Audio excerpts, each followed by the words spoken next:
Blessings. Welcome to today's Law Enforcement Daily Devotional. Today we're in 2 Kings chapters 10 and 11, and then we're going to jump over into 2 Chronicles chapters 22, verse 10 through chapter 23, verse 21. And in the middle of this, we're going to start off with 2 Kings, and we're going to transition over into 2 Chronicles because it's the same story. 2 Kings has more.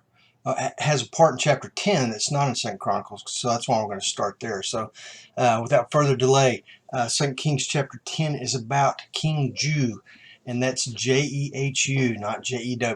King Jehu is appointed by God to clean out the house of Ahab. The influence of Ahab and Jeroboam has just been disastrous for the kingdom of Israel. And they continue to worship these idols, the Baals, all these different pagan religion gods. And so Jehu has been commissioned to clean it out. And it's a bloody chapter, and he cleans it out. I mean, he goes into different places and takes out tons of people who are related or associated with King Ahab and Jezebel. But then when we get down to chapter 11, it transitions to the story of the king of Judah. So we're moving out of Israel and we're moving back over to Judah. But there is a king in Judah, and oh my goodness, King, and I'm looking this up because it's hard to pronounce, Ahaziah, we'll say Ahaziah. That's as close as someone will be able to get. So King Ahaziah is over Judah, and he dies. His mother sits next to him as queen mother, and we see this happen quite a bit. But the queen mother decides she wants to take over power, so she calls in all her grandkids, the king's descendants and the rightful rulers, and she kills them all. She starts murdering her own grandchildren so she can have power.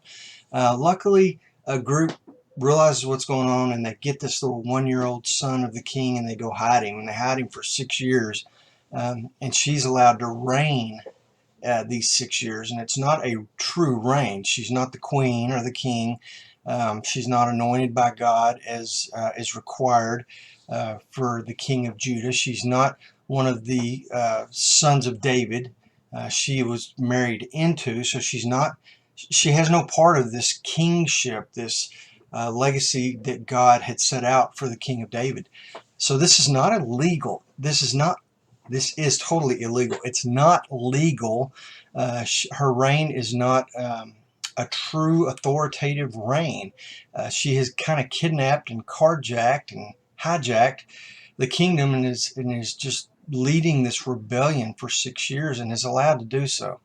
So we transition over to 2 Chronicles 22, and we pick up the story there, where the priest finally decides after 6 years, man, it is time to bring the rightful ruler back to the throne, because when he's 1 year old, 2 years old, 3 years old, it's kind of hard to bring him into rule. But for whatever reason, he turns 7 years old, and they say, man, now's the time. So they take him and they put him on the throne and make him king. And anyway, this illegal ruler comes in and screams treason, and they take her out and they kill her, do away with her.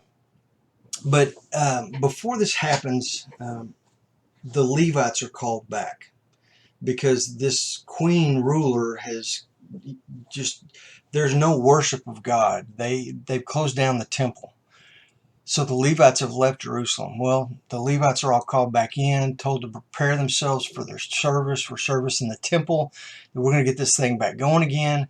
Then the soldiers come in and surround the new king, and they place the testimony in his hand, because when a new king took over Judah, the kingdom, he was to read the word of God to all the people. And that's another thing that obviously she didn't do. So her kingdom was never, her ruleship, or whatever you want to call it, was never established.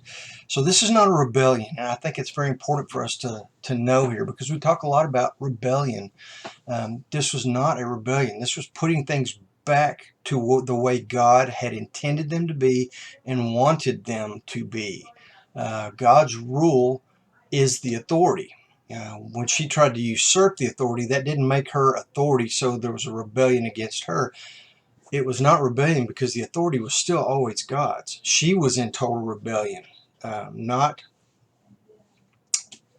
anyone else who tried to reestablish God's authority. Probably beating that dead horse to death and making it more confusing than it needs to be. But anyhow, so I love the verse in chapter 23, verse 18, because I think it's a law enforcement takeaway for us today.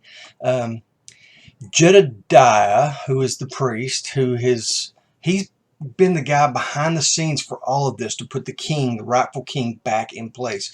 But he's the one who went and got the Levites, and he's the one that's putting all of this together. He takes the Levites, the priest, and he takes all of basically the law enforcement and the king's bodyguards, who were the law enforcement of the time, and he puts them under the authority of the Levites. So now all of law enforcement in this time, what we would consider law enforcement, is under the Levites, and the Levites are also performing these duties. So I just think it's really cool that they're mentioned here and they're put under the authority of the Levites. Good law enforcement takeaway. Tomorrow we're going to be reading the book of Joel.